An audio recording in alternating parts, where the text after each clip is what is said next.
A person asked last night, do I do or listen or react to political music on the stream? And to be honest with you, I was stumped. I was completely stumped because, to my knowledge, I'm like, I don't think we have that much political rap or political music going on in America right now. Outside of America, probably is something bigger, but inside of America, it's a dying art form. I went and did some research with some of my comrades that are more well versed in the musical world than myself. Good friend of mine, Nova the Professor, aka the hip hop doc, as I like to call him. He actually teaches hip hop. He's taught a course on hip hop at Florida State University. I believe he's in Atlanta right now doing his thing as well.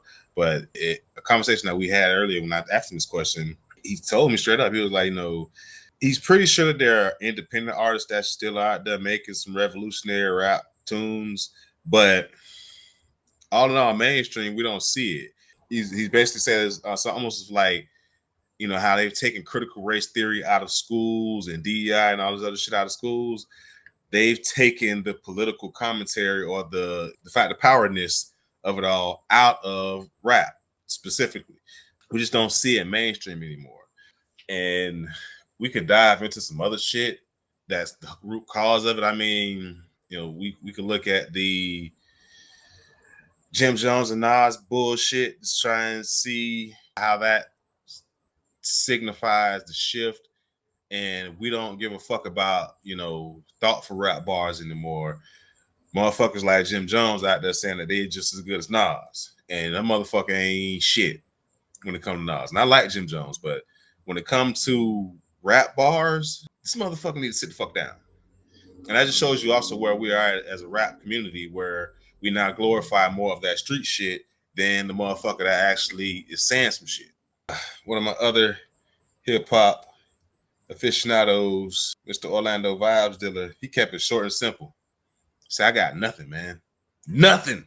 And when a man that is known for putting together playlists with hundreds of fucking songs on it, like I think my dog Orlando Vibes Dealer, his Rolodex for songs is just immense. Like, that motherfucker got a huge musical library in his head. For me to ask him that question and him not to come back with nothing recent, it woke me up a little bit, because last night when the question was asked to me on the stream, I said, I don't think, we have nobody active right now.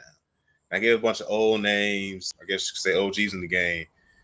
But for me to ask two individuals that I know more hip hop than me, and they ain't got nothing, one of which, Nova the Professor, just came back from being an ambassador for Rock the Bells. So if he got nothing, and a man I know that has an infinite amount of playlists stored in his head ain't got nothing, I'm going to lean on saying we got nothing.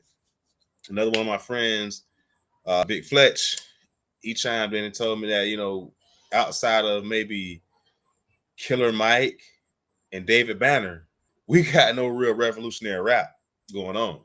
And that speaks to where we are as a people. Charleston White talked about, black people on Trump. Black people glorify money. These rappers glorify money, and they fucking put money on the pedestal. Some of these rap bars don't even make sense no more. Like that song, I don't even know who the fuck sings it. But first time I heard the actual song, what the hell, all that shit on the radio, I was in shock. I was like, this song don't even fucking sound right. Like, who the fuck said this was a hit? What the hell? What the hell? Who the fuck said that shit was good? We don't got real quality rap out here. So if we don't got real quality rap, there's no way in hell we're gonna have revolutionary rappers. Just like I said on the show yesterday, we got an industry that propels individuals that talk bullshit, and they stymie and plateau the individuals that are trying to make a difference with their bars by actually saying some shit, by actually trying to push a good narrative out there.